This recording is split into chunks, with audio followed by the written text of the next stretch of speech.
What's up, everyone? So excited that you could join us today. We have worked so much this week on, in fact, I'm pretty sure I published it and then realized there's so much more to it. So it has been revamped and just reorganized. It's awesome. So go to our blog at asknannyjan.wordpress.com. And the title of today's blog is Aspirating Fecal Matter. Now, obviously, as a thinker, I can think of a title and I'll be like, well, why did I title that? Like, what's the meaning? What's the intention? The intention is that I want us all to be shocked and a little disgusted.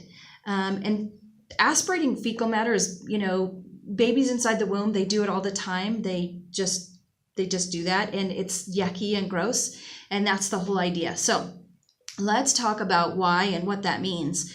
The conclusion that we've come to is that, and I've said this before, we were created for meaningful connection with one another, and that's not happening. There's this sort of superficial, not willing to work through things. And I believe part of that reason is because we are not connecting meaningfully with ourselves. We're not doing it. And so how can we, if we have not created a meaningful connection with and to ourselves, how can we do that with other people? It's just not possible. And the result is that our children who know and were created for that can feel that. It's almost like if you have some sort of deficiency, vitamin deficiency in your body, you're low on vitamin B, or you're low on a mineral, you can feel it. Some of us can. I know I can. I can feel everything. So when you're deficient in a certain area, there are definitely clues to that. And our children clue into that far quicker than we do. We sort of, as adults, a lot of times we can kind of numb, but our children are aware of it. They're aware of a sort of soul deficiency. And so part of how I came to the conclusion to talk about this is just thinking about how my mom was raised. My mom was raised in a way that she was not allowed to express how she felt in any given situation. She wanted me to have the freedom to do that. And so I had full expression of how I felt from my perspective at all times. I was sort of emotionally unrestrained. That was kind of her rule, just kind of let Jan just do her thing.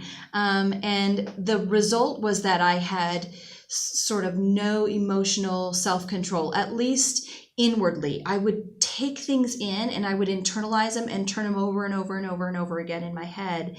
And that made it to where I had a lot of lack of emotional self-control. And we want to help our children develop in self-control, and so emotional self-control. So we're going to have to learn to do that for ourselves.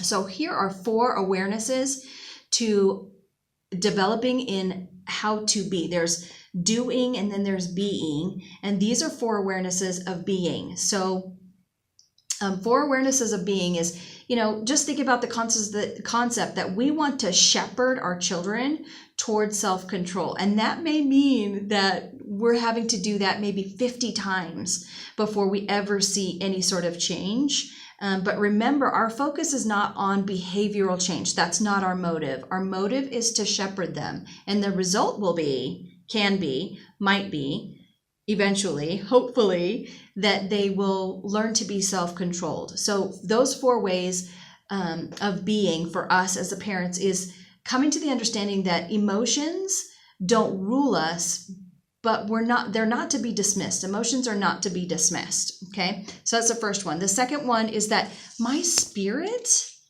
is at the core, my truest self, and has authority over my emotions to command submission to. Okay. So my spirit at its core, at its truest self, has authority over my emotions to command submission. Okay.